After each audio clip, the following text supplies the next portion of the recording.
warahmatullahi wabarakatuh. Selamat pagi Bapak Guru hebat semuanya. Pada kesempatan kali ini saya akan berbagi informasi tentang asesmen nasional. Apa, bagaimana, dan kapan pelaksanaannya? Mari kita simak penjelasan berikut ini.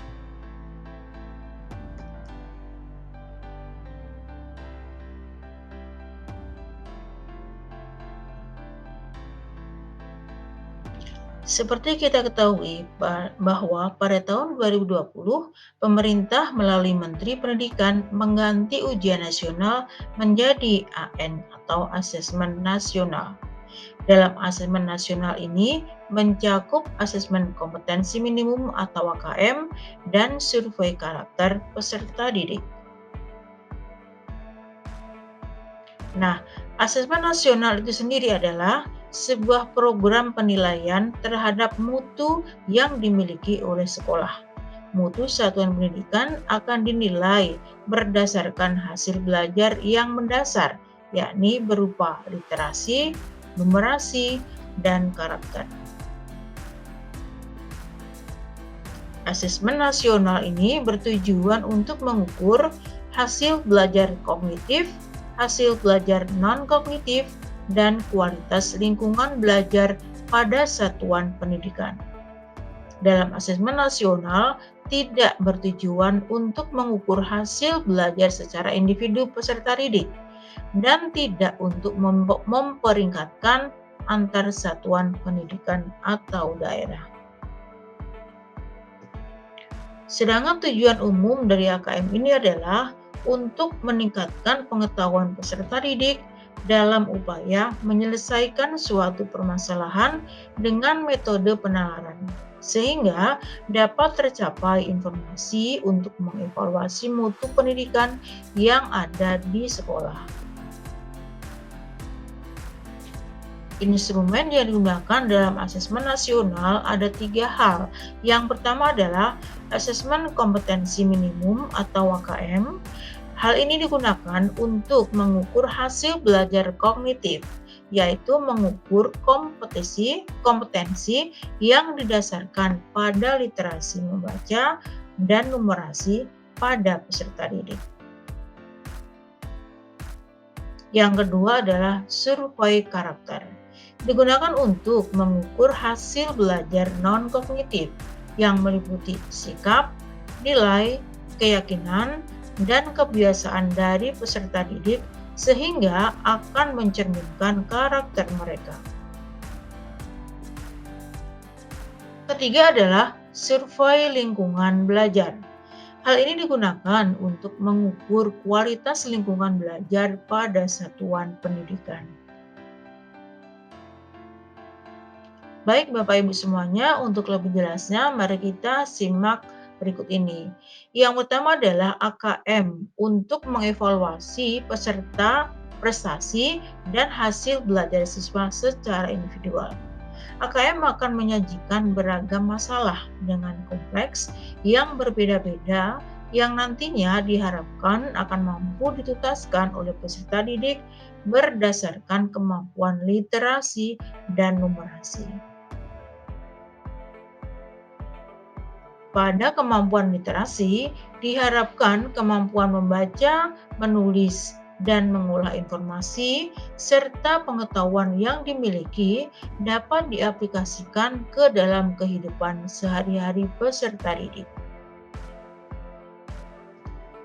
Kompetensi numerasi adalah kemampuan berpikir menggunakan konsep, prosedur, fakta, dan alat matematika sebagai dasar untuk menyelesaikan berbagai kompleksnya masalah peserta didik dalam kehidupan sehari-hari. Yang kedua adalah survei karakter. Sebenarnya, karakter yang dimiliki peserta didik akan sulit diukur secara mendalam, terutama dengan asesmen berskala besar. Walaupun begitu, survei karakter ini dapat memberikan informasi tentang sikap, nilai, dan kebiasaan yang mencerminkan adanya profil pelajar Pancasila. Melalui survei karakter ini, nantinya akan memberikan sinyal kepada institusi pendidikan perlunya memperhatikan tumbuh kembangnya dari setiap peserta didik secara utuh. Dan yang ketiga adalah survei lingkungan belajar. Dalam survei lingkungan belajar ini akan mengukur beberapa hal. Yang pertama adalah kualitas pembelajaran, iklim keamanan dan inklusif sekolah, refleksi guru, perbaikan praktik pengajaran, dan yang terakhir adalah latar belakang keluarga peserta didik. Kemudian AKM ini atau asesmen nasional diberikan pada jenjang kelas 5 untuk jenjang SD, kemudian kelas 8 untuk jenjang SMP, dan kelas 11 untuk jenjang SMA. Kemudian peserta AKM adalah siswa yang menjadi responden yang dipilih secara acak oleh Kemendikbud.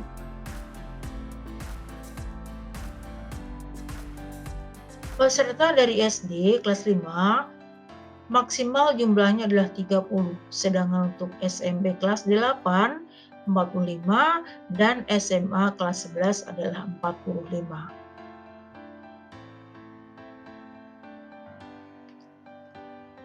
Pelaksanaan AN dilaksanakan berbasis komputer secara daring atau online. Pelaksanaan ini untuk siswa akan dilaksanakan selama 2 hari.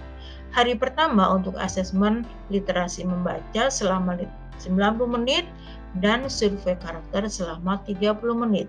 Sedangkan hari kedua untuk asesmen numerasi 90 menit dan survei lingkungan belajar 90 menit. Kenapa AKM diberikan di tengah jenjang? Yang pertama alasannya adalah untuk memberikan waktu bagi sekolah dan para guru untuk melakukan perbaikan sebelum peserta didik lulus. Yang kedua adalah supaya tidak dapat dijadikan sebagai alat seleksi bagi peserta didik yang dapat menimbulkan stres pada peserta didik maupun orang tua.